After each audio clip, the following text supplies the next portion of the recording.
সাল 2008। পুরো দুনিয়া হাসছে ইলন মাস্কের উপর। 3টা রকেট, 3টায় বিস্ফোরণ, কোটি কোটি ডলার নষ্ট,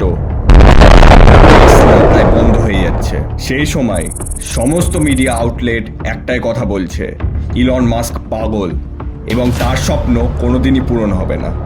তার সমস্ত স্বপ্ন তার রকেটের মতোই বিস্ফোরণ হয়ে ছাই হয়ে গেছে। ইলন মাস্কের সমস্ত টাকা শেষ। তার বন্ধু তাকে বলছে, আর কত পাগলামো করবি, এবার ছেড়ে দে, আর আমাদের কাছে টাকা নেই। এরপর যদি আমরা সমস্ত টাকা আর রকেটের পেছনে লাগাই তাহলে আমাদের কোম্পানি বন্ধ হয়ে যাবে। তখন ইলন মাস্ক বলছে, টাকা শেষ হলে হোক, আমি রিস্ক নিবই, আমি আমার শেষ চেষ্টা করব। 2008 সালে এই সময় ইলন মাস্কের এমন অবস্থা হয়েছিল যে কোনো ইনভেস্টারই তাকে আর টাকা দিচ্ছিল না। ইলন মাস্ক 3টা রকেট লঞ্চ করেছিল এবং সেই 3টায় ফেল হয়ে গেছিল। ইলনের এই ডিসিশন শুনে ইলনের বন্ধুরা তাকে একটাই কথা বলল, ইলন থেমে যা, আর সব কিছু হারিয়েছিস, আর কিছু হারাস না।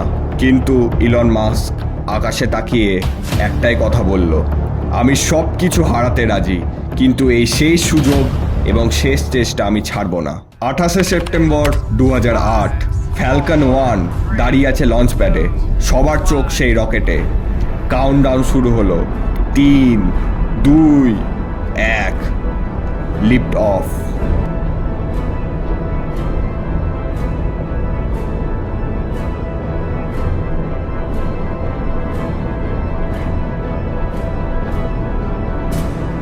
রকেট উঠেছে, সবাই নিঃশ্বাস বন্ধ করে রয়েছে। সবার মনে একটাই আশঙ্কা, এটাও কি আগের মতো ধ্বংস হয়ে যাবে? কিন্তু রকেট আকাশ ভেদ করে উপরে উঠতে শুরু করলো এবং আর কিছু হলো না। রকেট অরবিটে পৌঁছে গেল, সবাই আনন্দে নেচে উঠল, তাদের প্রথম সাকসেস।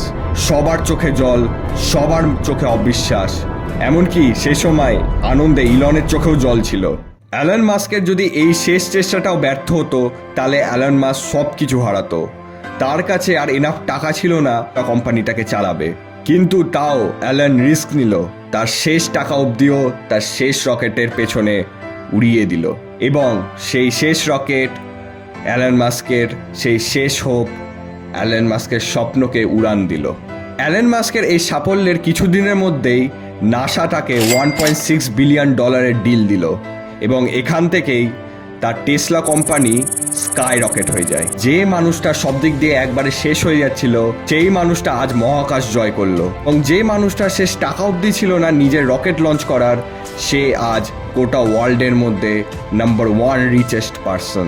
তাই মনে রাখো, যখন দুনিয়া তোমাকে বলবে তুমি পারবে না, তখন তুমি আস্তে করে নিজের মনে বলো আমি পারবো। বাই।